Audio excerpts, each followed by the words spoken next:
네, 시청자 여러분 안녕하십니까? 뉴스타트 3부 시작하겠습니다. 첫 소식입니다. 삼성전자 노사의 임금교섭 잠정합의안에 대한 조합원 찬반 투표가 오는 27일 오전 10시까지 진행됩니다. 하지만 메모리 사업부 성과급의 100분의 1 수준만 받게 된 가전과 모바일 부문 조합원들의 불만이 폭발하며 내부 갈등이 전면전으로 치닫고 있습니다. 박기원 기자입니다. 삼성전자 노사의 임금교섭 합의의 마지막 단계 조합원 찬반 투표가 시작됐습니다. 오는 27일까지 닷새 동안 전자투표로 진행돼 과반 참여, 과반 찬성을 받아야만 가결될 수 있습니다. 합의안의 핵심은 반도체 메모리 사업부에 몰아주는 특별 성과급 재원입니다.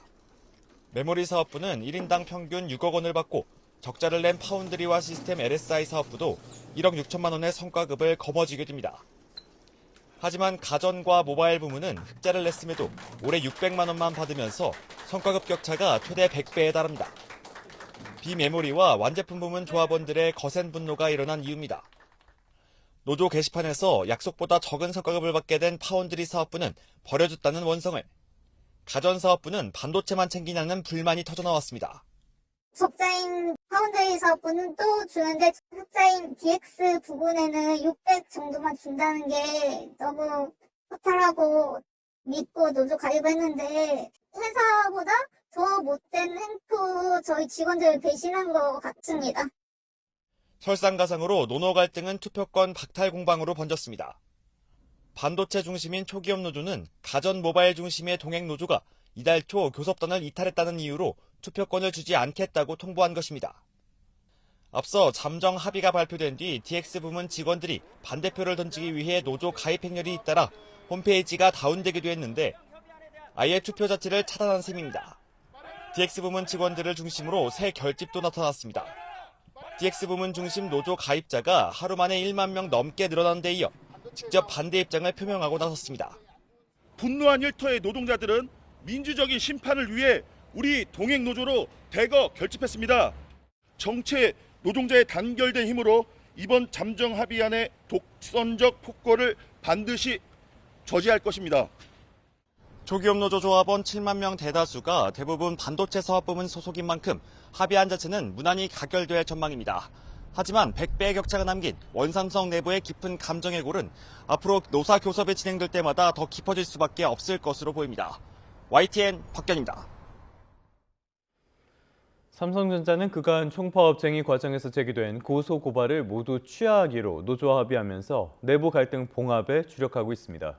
하지만 일부 주주들이 주총에서 특별 성과급 합의를 승인받지 않으면 무효 소송에 나서겠다고 예고하는 등 또 다른 난관들이 예상됩니다. 정현우 기자의 보도입니다. 노조 쟁의 기간 중 삼성전자 사측은 특정 직원이 노조 미가입 명단을 만들어 배포했다는 블랙리스트 의혹에 대한 고소장을 냈습니다. 수사에 착수한 경찰이 수차례 압수수색도 벌였습니다. 하지만 성과급 잠정 합의안 도출 이후 사측은 이를 포함 서로에 대한 고소 고발을 전부 취하하기로 노조와 합의했습니다. 내부 갈등을 봉합하고 결속 따지기에 나선 것으로 풀이됩니다. 하지만 새로운 난관들은 수면 위로 계속 부상하고 있습니다. 성과급 격차에 따른 내부 노노 분쟁에 더해 외곽에선 주주들의 반발이 문제가 되고 있습니다. 한 주주단체는 이틀 연속 기자회견을 열고 영업이익의 10.5% 수준 특별 경영 성과급을 신설할 권한은 노사 모두에게 없다고 주장했습니다. 주주총회를 열고 안건을 승인받지 않으면 상법 등 위반이라며 무효 소송에 나서겠다는 뜻을 거듭 내비쳤습니다. 양측이 함께 주주를 설득하고 주주총회의 의결을 거쳐 승인을 받는다면 절차적 하자는 치유되며 무효 확인의 소 또한 그 진행의 실익을 잃게 됩니다. 여기에 더해 늘어난 성과급 부담이 신규 투자와 연구개발 축소로 이어지면서 경쟁력을 발목 잡을 수 있다는 우려도 큽니다. 고정 비용으로 영업이익의 10% 이상을 계속 깎아먹는 거잖아요. 반도체는 선행 투자가 없으면 기술 극복이 안 됩니다. 그런 상황에서 지금 최고 절정기 때 기준을 10년 동안 가져간다는 거잖아요. 또 현대자동차 등 다른 대기업 노조들도 잇따라 영업이익 일부를 성과급으로 달라고 요구하는 상황 속 삼성전자가 노조와 합의한 방식 그리고 주주의 반발 국면을 앞으로 어떻게 풀어내는지 등은 우리 경제와 기업 노사관계 전반에 큰 영향을 미칠 것으로 보입니다. YTN 정현우입니다. 삼성전자 노조 조합원 찬반 투표율이 전날 66%를 넘겼습니다. 어제 오후 8시 25분 기준 최대 노조인 초기업 노조의 투표율은 66.16%를 기록했습니다. 비슷한 시각 2대 노조인 전국 삼성전자 노동조합 투표율도 69.15%로 집계됐습니다. 네, 이번엔 이란 전쟁 상황 살펴보겠습니다. 이란은 미국과의 종전 협상에 대해서 합의가 임박했다고 말할 수는 없다고 강조했다고 이란 관영 매체들이 보도했습니다. 에스마일 바가이 이란 외무부 대변인은 언론 인터뷰에서 중재국 파키스탄의 육군 참모총장이 이란을 방문한 데 대해 이 방문이 반드시 어떤 전환점이나 결정적인 상황에 이르렀다는 의문은 아니라고 선을 그으면서 이같이 말했습니다. 바가이 대변인은 협상 과정이 진행 중이라면서도 지난 두세 달 동안 미국이 저지른 범죄 이후 이란과 미국 사이의 의견 차이가 매우 크다고 언급했습니다. 이란 혁명수비대가 세계 최대 가상화폐 거래소인 바이낸스를 통해 군사자금을 세탁했다는 의혹이 제기됐습니다. 미국 월스트리트저널은 바이낸스 내부 준법 감시 보고서를 입수해 미국의 제재 대상에 오른 이란인 사업가 바바크 잔자니가 지난 2023년부터 2년간 바이낸스에서 8억 5천만 달러, 우리 돈 1조 2,890억 원 규모를 거래했다고 전했습니다. 이 가운데 절반인 6천억 원가량이 이란으로 흘러들어갔을 것으로 보인다고 밝혔습니다. 이란과의 전쟁 와중에 미국 정보기관을 총괄하는 털시 게버드 국가정보국 국장이 사의를 밝혔습니다. 트럼프 대통령은 소셜미디어에 털시 게버드가 6월 30일부로 행정부를 떠나게 된다고 밝혔습니다. 이어서 그녀의 남편이 최근 고람 진단을 받아 건강을 되찾을 수 있도록 곁을 지키고자 한다며 지금까지 놀라운 일을 해냈다고 주장했습니다. 이스라엘에 구금됐다 풀려난 각국 활동가들이 고문에 가까운 폭행에 성폭력까지 당했다는 증언이 쏟아지면서 국제사회 공분이 커지고 있습니다. 네, 이스라엘이 사실이 아니라면서 부인을 하고 있는데요. 이 말을 믿을 나라는 그렇게 많지 않은 것 같습니다. 관련국들은 철저한 조사와 책임자 처벌을 촉구하고 나섰습니다. 정유신 기자입니다.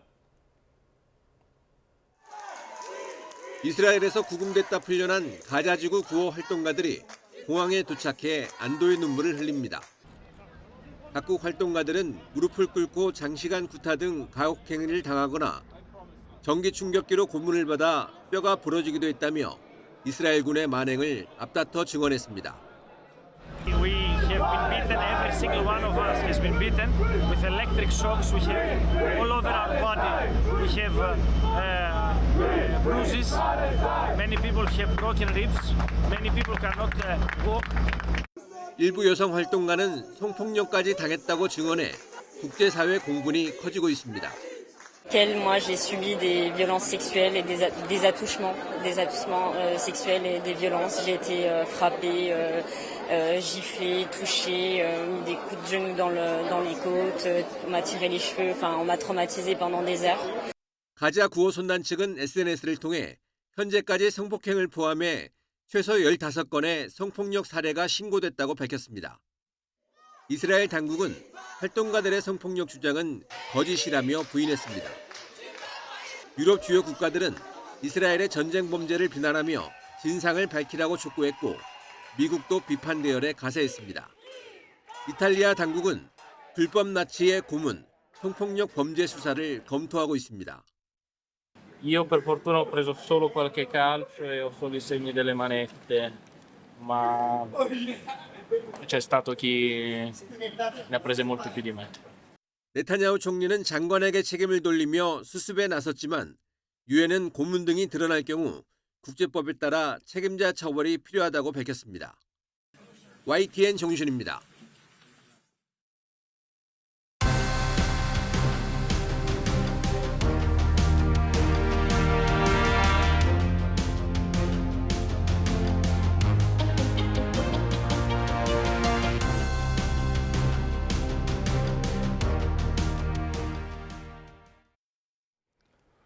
네, 이번엔 정치권으로 시선을 돌려보겠습니다. 공식 선거운동이 시작되고 서울시장 여야 후보들도 연일 바쁜 하루를 보내고 있습니다. 더불어민주당 정원호 후보는 서울 시민의 안전을 전면에 내걸었고요. 국민의힘 오세훈 후보는 부동산 정책을 파고드는 중입니다. 권준수 기자입니다. 검은 넥타이를 맨 민주당 정원호 후보가 10년 전 비극의 현장 구의역을 찾았습니다. 스크린도어를 혼자 고치던 외주업체 실습생 19살 김모 군이 숨진 장소에서 정 후보는 GTX-A 철근 누락 사태까지 묶어 거듭 안전을 강조했습니다. 안전 문제는 관심을 갖고 또 대응을 하고 실천을 통해서 해결할 수 있는 것이지 삼성역 현장에 가서 직접 눈으로 살펴보고 대책을 강구하는 것이 현재 오세훈 후보가 취할 일이다.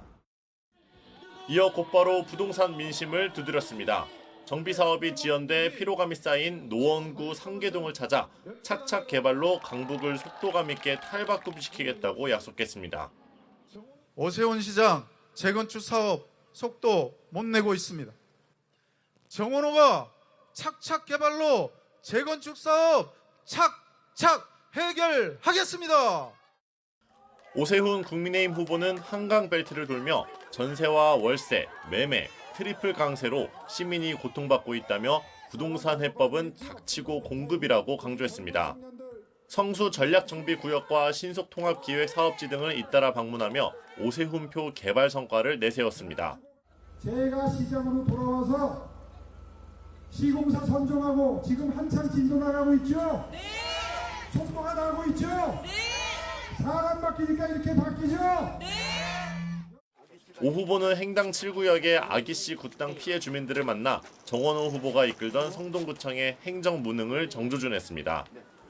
부패의 냄새가 난다며 정 후보의 기부채납 의혹에 대한 수사를 촉구하는 동시에 TV토론 압박 수위도 높였습니다. 문제투성이에 부패, 무능, 무책임이 토론 과정에서 드러날 것을 염려하는 것 아닌가. 그렇지 않다면 당장 토론에 응하십시오.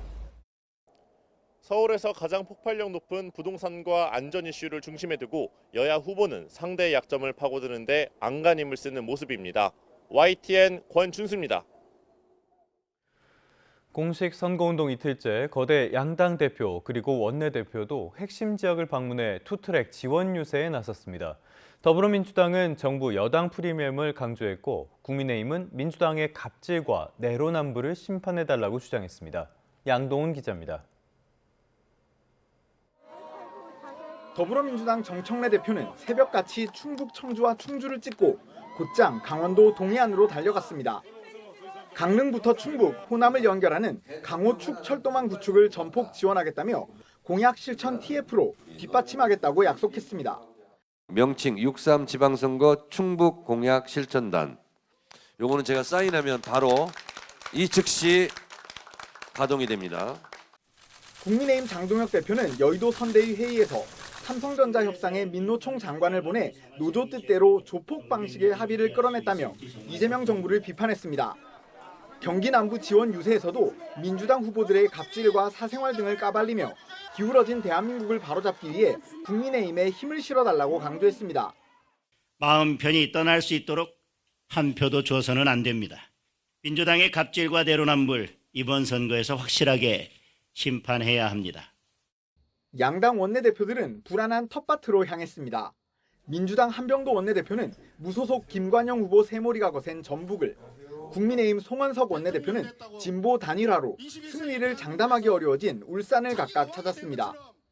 한국갤럽 여론조사에서 정당 지지도는 민주당 45%, 국민의힘 22%를 각각 기록했고 개혁신당과 조국혁신당이 뒤를 이었습니다.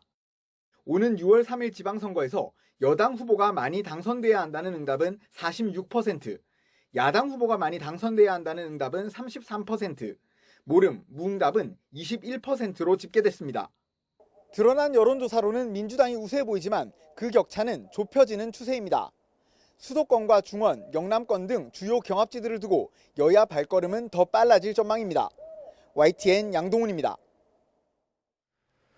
공식 선거운동이 시작된 뒤에 압승을 기대하던 더불어민주당에선 위기론이 고개를 들고 있습니다. 반면 국민의힘은 수도권과 영남의 판을 흔들어 막판 뒤집기를 기대하는 분위기입니다. 백종규 기자입니다.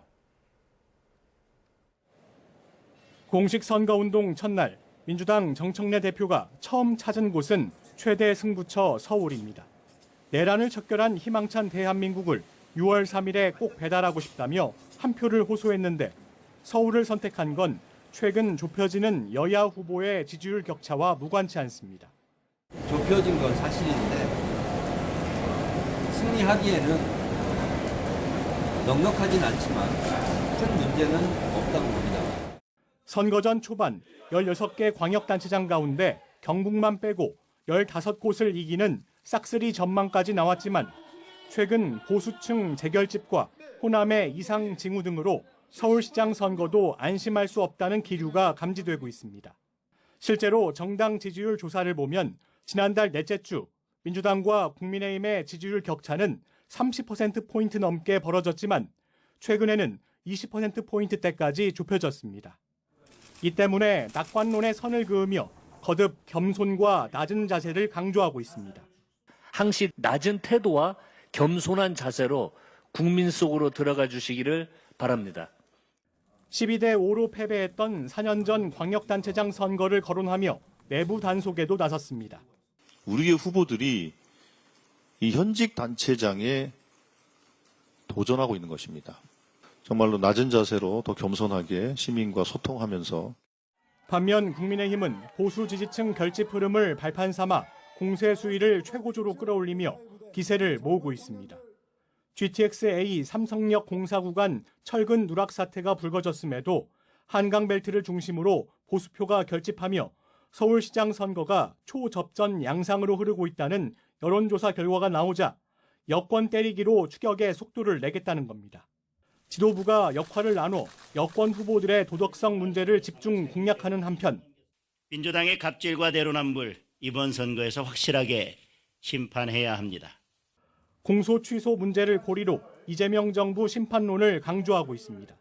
대통령 범죄 없애기 특검을 본격적으로 추진할 것입니다. 이것만은 막아야 되지 않겠습니까? 선거가 임박할수록 지지율 격차가 줄어드는 상황은 대구와 부산 등 영남에서도 마찬가지입니다. 결국 주요 격전지에서는 아직 마음을 정하지 못한 샤이 표심, 즉 중도층 표가 선거의 당락을 가르는 핵심 변수로 꼽힙니다. 민주당은 남은 기간 원팀 민주당 이미지로 굳히기에 국민의힘은 정부 여당 심판론에 불을 붙이며 막판 뒤집기에 온 힘을 쏟을 것으로 보입니다. YTN 백종규입니다. 네, 유권자들의 시선을 사로잡으려는 이색 선거전도 전국 곳곳에서 펼쳐지고 있습니다. 톡톡 튀는 유세 현장에 부자원 기자가 다녀왔습니다.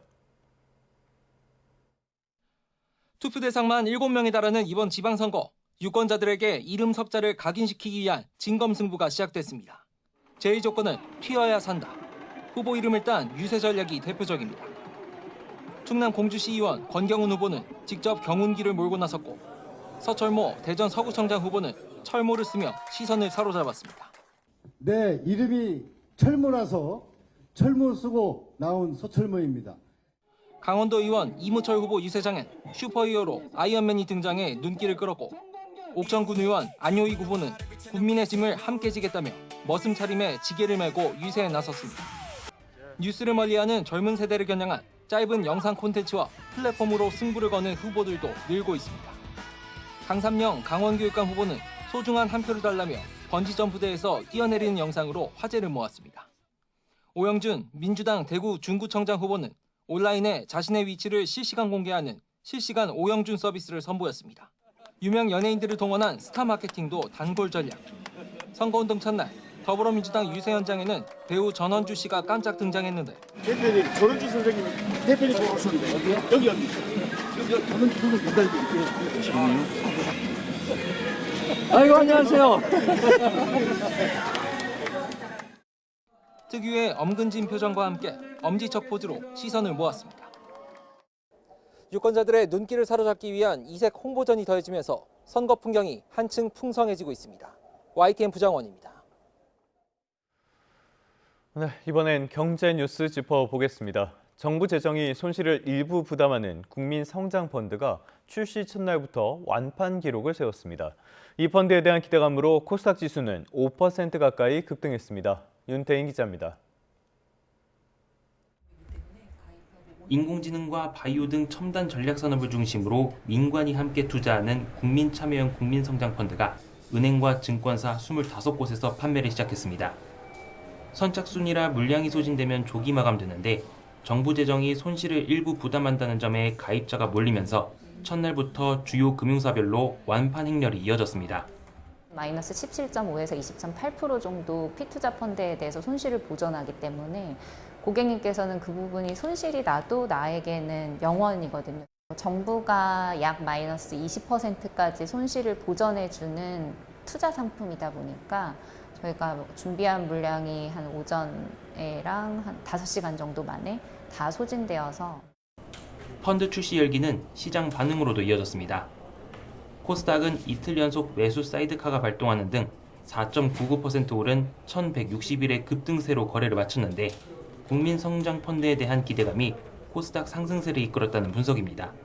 투자되는 산업이 AI, 반도체, 바이오, 로봇 이런 업종들입니다. 그래서 이런 업종들에 투자를 하는 것이기 때문에 코스닥 시장에 상대적으로 좀 우호적일 수 있겠다. 이런 시각이 오늘 코스닥 주가 상승에 반영이 된 것 같고요. 반면 코스피는 7,780선으로 내려갔다가 7,880선까지 오르는 등 등락을 오가며 0.41% 상승한 7,847에 강보합으로 거래를 마쳤습니다. 삼성전자는 정규장에서도 처음으로 30만 원을 돌파했지만 끝내 2.34% 내린 29만 2,500원으로 마감했고 SK하이닉스도 보합권인 194만 1,000원에 거래를 마쳤습니다. 원달러 환율은 가파른 상승세를 보이며 10원 넘게 올라 지난달 2일 이후 최고 수준인 1,517원대의 주간 거래를 마쳤습니다. 환율이 1,520원을 위협하자 외환당국은 환율 움직임이 펀더멘털 대비 과도한 측면이 있다며 필요하다면 단호히 조치할 것이라고 구두 개입에 나서기도 했습니다. YTN 윤태인입니다. 청와대는 한껏 고무된 분위기입니다. 국민성장펀드는 인공지능과 반도체, 과실을 나누자는 취지인데 이재명 대통령은 인공지능 발전 속 일자리 보호도 중요하다고 강조했습니다. 정인용 기자입니다. 이재명 대통령이 국제노동기구 ILO 수장인 질베르 웅보 사무총장을 접견했습니다. 화두는 인공지능 발전 속 노동권 보호와 기술 혁신의 균형 확보였습니다. 생산성 향상도 중요하지만 일자리 대체 위협도 최소화할 필요가 있다는 인식이 깔린 겁니다. 전 세계적으로 인공지능에 의한 일자리 대체 문제가 큰 화두가 될 텐데 역시 ILO의 역할이 매우 기대가 됩니다. 이 대통령은 인공지능 확산에 따른 노동시장 충격에 대비하는 동시에 미래 산업 육성을 통한 성장 동력 확보에도 힘을 쏟고 있습니다. 인공지능과 반도체, 바이오 등 첨단 산업에 국민이 투자의 과실을 나누는 초대형 정책펀드인 이른바 국민성장펀드가 대표적입니다. 출시 첫날부터 5대 시중은행 판매 물량이 완판되는 등 가입이 쇄도했습니다. 청와대 관계자는 국민의 뜨거운 관심 속에 빠르게 판매되고 있다고 자평했는데 이 대통령 대선 공약이자 핵심 국정과제가 시장의 호응을 얻고 있다는 점에 고무된 분위기입니다. 국민성장펀드 조성이 생산적 금융을 확산하고 미래 첨단 산업 발전과 국민의 안정적인 자산 증식에 기여하는 든든한 마중물이 될 것입니다. 이런 가운데 한국갤럽 여론조사에서 이 대통령 지지율은 소폭 반등하며 64%를 기록했습니다. 긍정평가 이유로는 경제, 민생이 주요했던 것으로 나타났습니다. 생산적 금융으로 자금이 돌면 부동산 시장 안정에도 도움이 될 거란 게 정부의 보관인데 청와대는 국민성장펀드에 지속적으로 관심을 가져달라고 당부했습니다. YTN 정인용입니다. 서울경찰청 공공범죄 수사대는 스타벅스 코리아의 탱크데이 이벤트 논란과 관련해 정용진 신세계그룹 회장을 모욕과 명예훼손 혐의로 고발한 시민단체 대표를 불러 조사했습니다. 서민민생대책위원회 김순환 사무총장은 스타벅스가 5.18 광주 민주화운동 기념일 당일에 탱크데이, 책상의 탁 등의 문구를 포함한 광고를 진행해 민주화운동 유족과 광주 시민을 모욕했다는 내용의 고발장을 제출했습니다. 그러면서 스타벅스 코리아의 최대 주주인 정 회장과 손정현 전 스타벅스 코리아 대표에 대한 엄중한 처벌을 요구했습니다. 최근 온라인에서 5.18 민주화운동 관련 허위 게시물이 확산하자 경찰이 수사에 나섰습니다. 경찰은 무관용 원칙에 따라 작성자 추적은 물론 게시물 삭제도 적극 병행하겠다는 방침입니다. 김다연 기자입니다. 북한의 지령을 받은 간첩들이 무기고를 탈취했다는 내용의 1980년 5월 20일자 신문 사진입니다. 당시엔 존재하지도 않던 신문사의 제호를 사칭해 만든 가짜입니다. 5.18은 폭동이라는 취지의 글도 온라인 커뮤니티 곳곳에서 찾아볼 수 있습니다. 최근 역사 왜곡 논란이 불거진 스타벅스 코리아의 탱크데이 행사 이후 5.18 민주화 운동에 대한 허위 정보 유포 우려가 커지자 경찰이 무관용 원칙을 내세웠습니다. 경찰청은 언론 공지를 통해 5.18은 폭동이라는 글과 생성형 AI를 이용한 것으로 보이는 가짜 신문 형태의 게시물 작성자를 추적하고 있다고 밝혔습니다. 관련 유죄 판례가 여럿 있다는 점도 강조했는데 현행법은 5.18 관련 사실을 왜곡해 희생자나 피해자, 유족의 명예를 훼손할 경우 5년 이하 징역이나 5천만 원 이하 벌금에 처하도록 규정하고 있습니다. 실제로 5.18을 북한의 폭동이라고 주장하고 광주 시민을 비방한 지만원 씨는 지난 2023년 대법원에서 징역 2년을 확정받기도 했습니다. 경찰은 허위사실 유포는 물론 단순 공유에 대해서도 엄정히 수사하고 게시글 삭제 차단 조처도 신속하게 진행한다는 계획입니다. YTN 김다현입니다. 5.18 민주화운동 기념일에 탱크데이 이벤트로 물의를 빚은 스타벅스에 대한 불매 운동이 공직사회까지 확산하고 있습니다. 행안부와 보훈부 장관이 깊은 유감을 표한 데 이어 전국 공무원 노조도 불매에 나섰습니다. 이형원 기자입니다. 스타벅스 코리아에 대한 불매 움직임이 걷잡을 수 없이 커지고 있습니다. 이른바 탱크데이 이벤트로 민주화 운동을 폄훼했다는 논란에 정부 부처가 잇따라 불매에 나서고 있는 겁니다. 포문을 연 건 윤호중 행정안전부 장관입니다. 반역사적 행태에 깊은 유감을 표하며 스타벅스 상품권을 사용하지 않겠다고 밝힌 건데 권오울 국가보훈부 장관도 비슷한 글을 올리고 5.18 관련 허위 사실 모니터링을 강화하겠다고 알렸습니다. 법무부는 더 나아가 대검찰청에 스타벅스 상품 구매 내역을 보고하라는 지시까지 한 것으로 알려졌습니다. 지난 1월부터 예산으로 산 내역을 캐물은 건데 대검은 구입 사실이 없다고 통보했습니다. 전국 공무원 노동조합은 전체 지부에 공문을 보내 스타벅스 이용 중단을 요청했습니다. 민주주의와 인권의 가치를 중요시하기 때문에 이번 건에 대해서는 엄중하게 대해야 된다고 보고 15만 조합원의 251개 지부로 다 공문이 내려간 상태입니다. 스타벅스는 이용하지 말아달라고. 공무원 노조 총연맹도 스타벅스 기프티콘 사용 자제령을 내렸습니다. 공무원 노조 연맹은 국민 마음에 상처를 준 데 책임을 져야 한다며 정용진 신세계그룹 회장과 스타벅스 측에 재발 방지 대책을 촉구했습니다. YTN 이영훈입니다. 민주노총 배달 플랫폼 노동조합은 성명을 내고 5.18 광주 민주화운동 기념일에 탱크데이 프로모션을 진행한 스타벅스를 상대로 배달 거부 행동에 돌입하겠다고 밝혔습니다. 단체는 계엄군이 장갑차와 탱크를 앞세워 광주 시민을 탄압했던 역사의 기억을 스타벅스가 커피 한 잔을 팔기 위한 마케팅 수단으로 전락시켰다고 비판했습니다. 그러면서 5.18 정신을 짓밟은 스타벅스에는 가지도 않고 배달하지도 않겠다고 밝혔습니다. 유학원 대표가 비자 발급 대행을 의뢰한 고객들의 돈을 가로챘다는 내용의 고소장이 경찰에 접수됐습니다. 잔고 증명을 위해 필요하다며 돈을 받은 뒤 돌려주지 않았다는 건데 해당 대표는 이미 비슷한 사건으로 재판을 받고 있는 걸로 확인됐습니다. 배민혁 기자가 보도합니다. 다른 고객의 잔고 증명에 필요한 돈을 빌려주면 이자를 얹어 돌려주겠다. 지난 2023년 서울에 있는 유학원의 비자 발급을 의뢰한 A씨는 업체 대표로부터 이런 제안을 받았다고 말합니다. 수수료를 100만 원이든 200만 원이든 그 고객한테 추가로 더 받기로 했다고 얘기를 하더라고요. 그래서 한 일주일, 길게는 일주일 정도만 쓰겠다라고 얘기를 해서 A씨는 이 말을 믿고 업체 대표에게 수천만 원을 빌려줬지만 절반가량을 돌려받지 못했다며 경찰에 고소했습니다. 대표가 돈만 받고 비자 발급 업무를 해주지 않았다는 주장도 나왔습니다. 전혀 도와주지도 않았어요. 조지아주 한인 사태 때문에 지금 뭐 미국 비자 신청이 안 된다, 대사관에서 인터뷰 자체를 안 받는다, 이런 핑계를 대면서 계속 그 한 달 이상을 그냥 지연시키고 아무것도 해준 게 없습니다. 그런데 이 유학원 대표는 이미 지난해 또 다른 고객 4명으로부터 3억 3천여만 원을 가로챈 혐의로 기소돼 1심 재판이 진행 중인 것으로 파악됐습니다.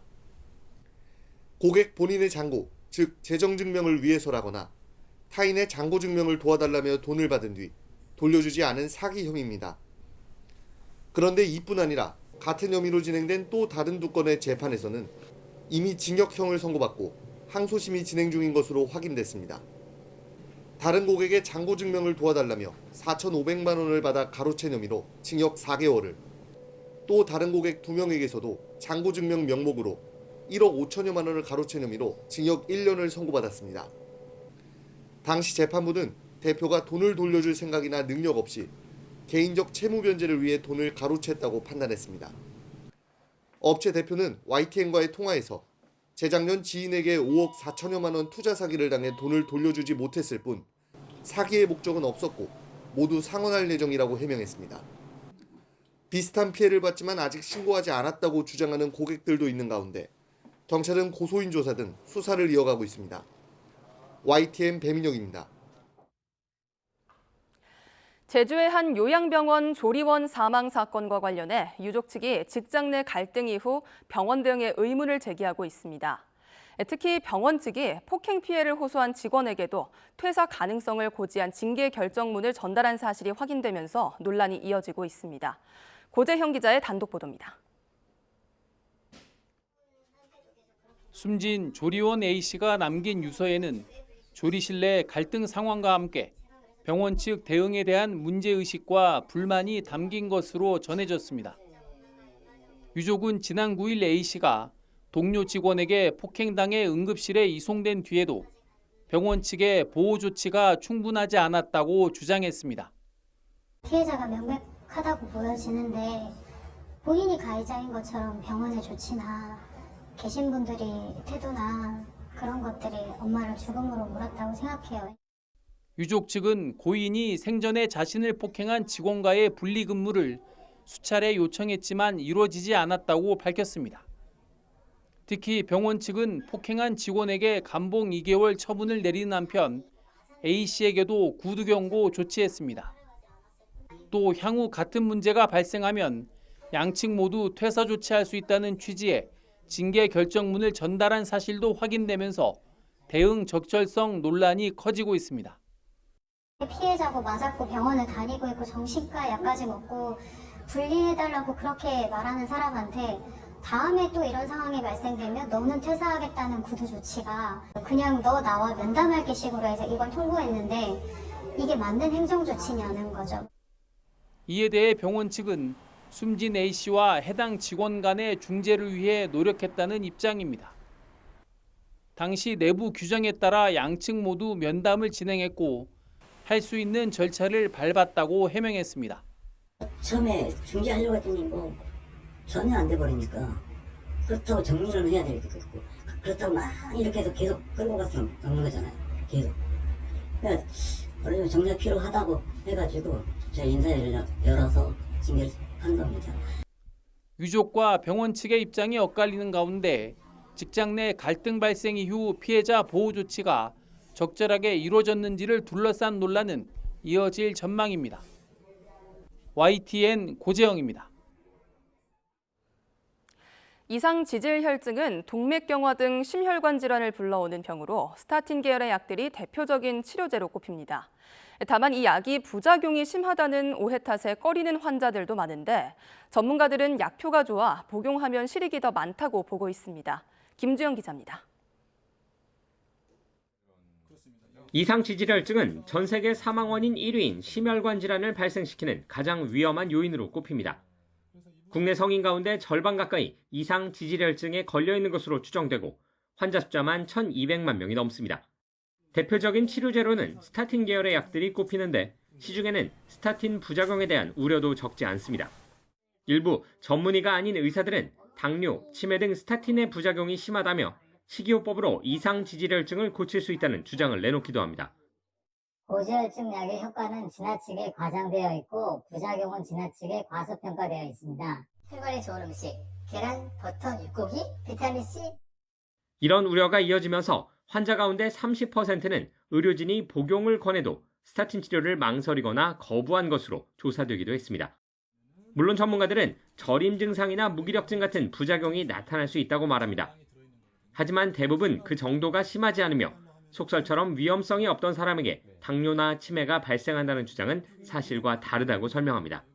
뇌 관련된 학회에서는요, 스타틴을 먹으면 인지 기능 보존에 도움이 된다. 위험 문제 없는 분들은 스타틴 아무리 먹어도 당뇨가 생기지 않습니다. 특히 신체에 나쁜 영향을 미치는 LDL 콜레스테롤 수치를 낮춰 이상 지질혈증을 개선하는데 스타틴 계열이 탁월한 효과를 보인다는 겁니다. 실제 LDL 콜레스테롤 수치를 60%까지 줄일 수 있다는 연구 결과가 나오기도 했습니다. 스타틴이 LDL 떨어뜨리는 것은 확실한 확고부동한 증거가 있고, 그다음에 LDL이 낮아지면은 심장혈관병이 예방이 되고 치료가 된다는 것은 고전적인 진리입니다. 많은 사람들은 복약 대신 꾸준한 운동, 식이요법으로 상태를 나아지게 만들 수 있지 않을까 고민합니다. 전문가들은 이를 통해 혈압 등 다른 수치를 개선할 수는 있지만 이상 지질혈증 환자에게는 효과가 미미하다고 지적했습니다. YTN 김주영입니다. 세계 최고 권위를 자랑하는 칸 국제영화제가 11일 동안의 여정을 마무리하면서 나홍진 감독의 수상 여부에 관심이 쏠립니다. 현지 시간 23일 저녁 리미에르 대극장에서 열리는 제79회 칸 영화제 폐막식에서는 황금 종려상을 비롯한 주요 부문 수상작이 발표됩니다. 한국 영화로는 4년 만에 경쟁 부문에 진출한 나홍진 감독의 신작 호프의 수상 여부도 우리 시간으로 내일 새벽 공개될 전망입니다. 한국인 최초로 경쟁 부문 심사위원장을 맡은 박찬욱 감독은 다른 심사위원 8명과 토론을 거쳐 수상작을 결정할 예정입니다.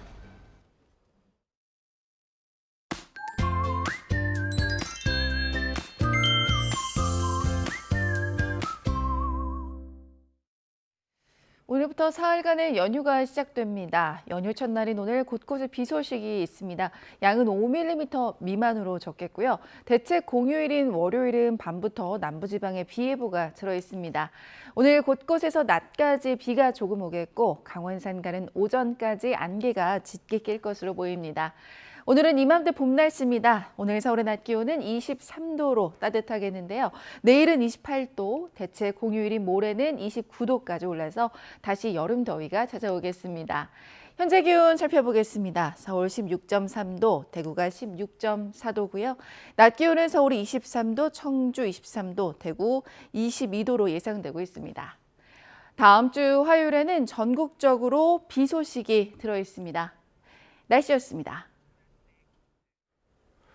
네, 뉴스타트 3부 마무리하겠습니다. 시청해주신 여러분 고맙습니다.